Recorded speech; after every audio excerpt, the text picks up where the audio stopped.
Hi, welcome to my channel. Thank you for returning if you are already a subscriber. If you're not a subscriber, welcome to my channel. Please do like and subscribe.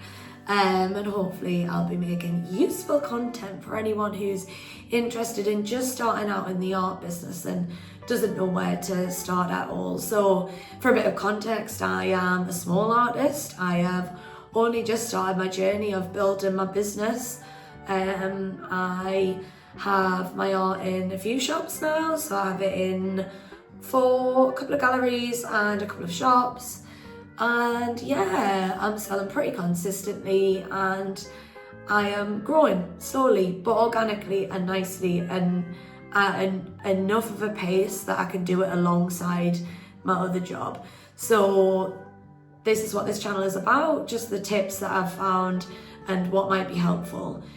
So my first point is just do it. So obviously start anywhere, start with anything, pen, paper, pencil, paint, anything at all, just start and just do it, because you don't get anywhere if you don't practice. And the only way that you learn what you like and what you want to do is by doing it. So that is my first point. Do it. Practice, record what you're doing, share what you're doing, just do it. And I think even not just painting, if you want to start a YouTube, just do it, just start. You'll learn as you go on and you learn from feedback. And it's the same with sharing your artwork. So if you want to share your artwork online, share what you're drawing, just do it. You know, you'll always find your audience and find people that find benefit in what you're doing. Which is what I'm doing now. I am, not a huge artist. I'm not making millions of pounds. I'm only just starting out. But my audience might be people that are really starting out, from beginners, from nothing at all, and I'm maybe a few steps ahead of them. And then my people that I watch will be the artists that are a few steps ahead of me. So no matter what you do, if you just start and you do it, you'll find your people. So number 2 is you don't need to be able to draw to be an artist.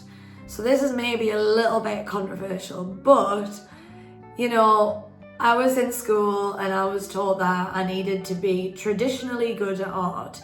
I needed to be able to practice drawing an apple or a fruit bowl or some monument outside that was literally it was so boring to me.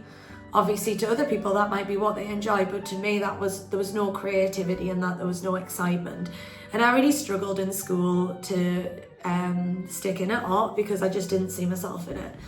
And hence why I didn't go into any career of being an artist. I just, I did my own thing.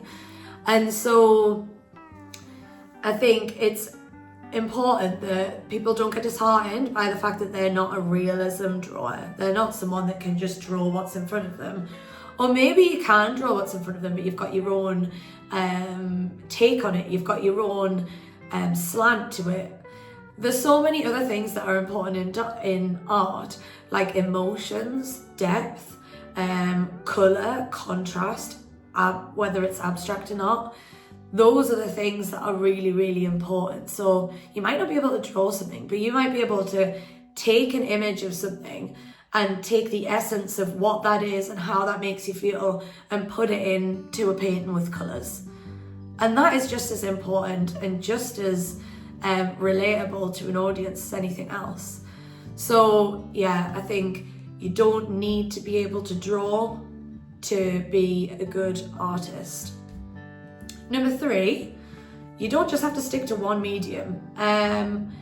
I was brought up through school doing obviously very traditional art methods. So a lot of that is just, watercolour, acrylic or oil paint, and you just did the one thing. For me, the biggest growth came when I experimented with everything, literally everything. And I used them all in the same painting.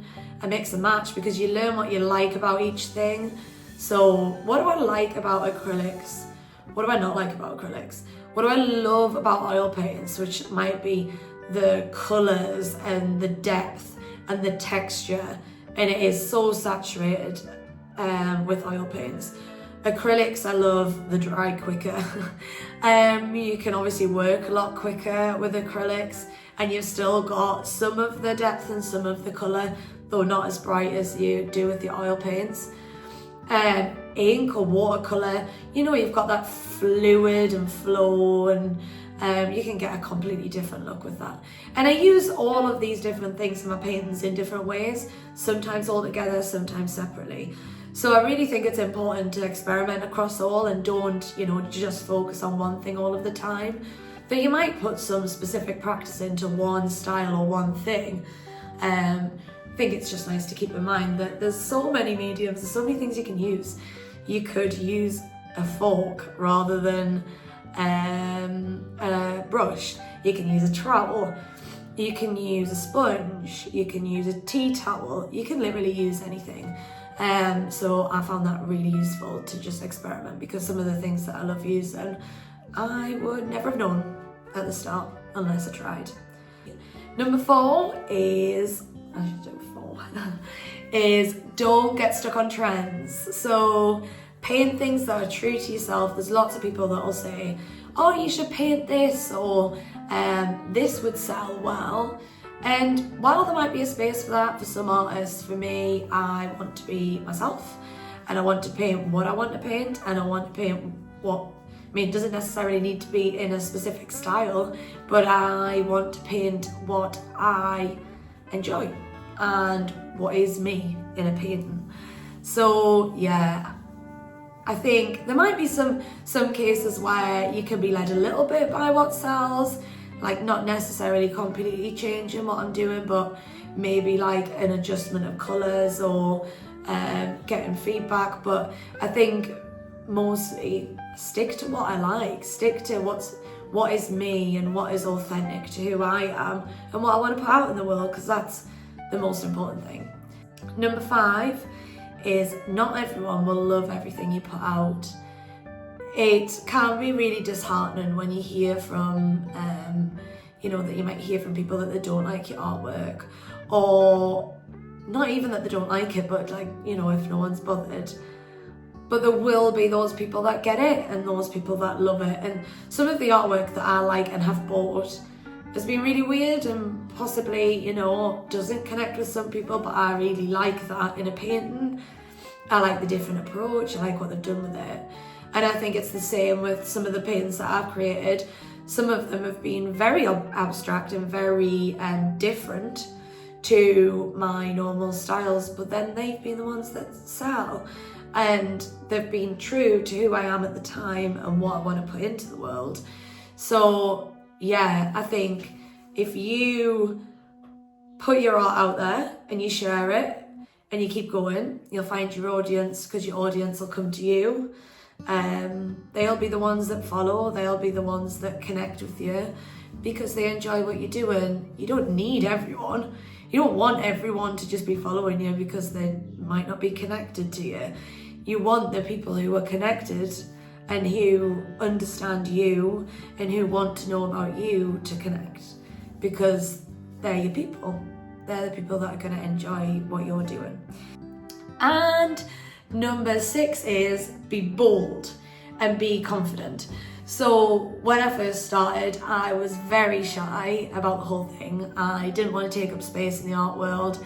I didn't believe in myself. I was frightened, all of that sort of stuff, which I think most artists are when they're just starting out, and also when they're developing. There's still sometimes where I question myself and I'm like, oh, what am I doing? But you just gotta be bold and put yourself out there. So some of the best opportunities that I've had in developing my art and getting my art into stores and things like that has been from me just asking the question. So there's a space on your wall, do you want some art to fill that? I've got paintings at home that I think would look great here. Is there any way I could drop some off? I mean, there's been times where the answer is no and they're not interested. Sometimes it's because of reasons like tax and VAT and stuff like that, which is some of the issues that I've had in the past. And then in some cases, people will definitely take up on the offer and be delighted that you want to fill their business with your beautiful artwork or whatever you've got there to put into the world. So yeah, be bold, just ask the question. If you've got somewhere you love, and like say a coffee shop that you visit all the time, and there's space on the wall and you think, you know what, I've got a painting that would look good there, just ask the question. And yeah, all I can say is no, it's all right. But they might say, yeah, it's, you know, it's fine, and it's nice to get your work out there.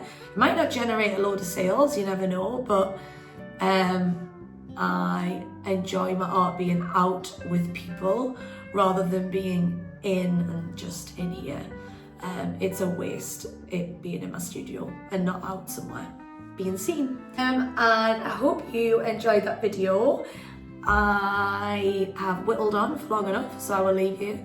And thank you for watching, and I hope to see you in the next one. Thanks, bye.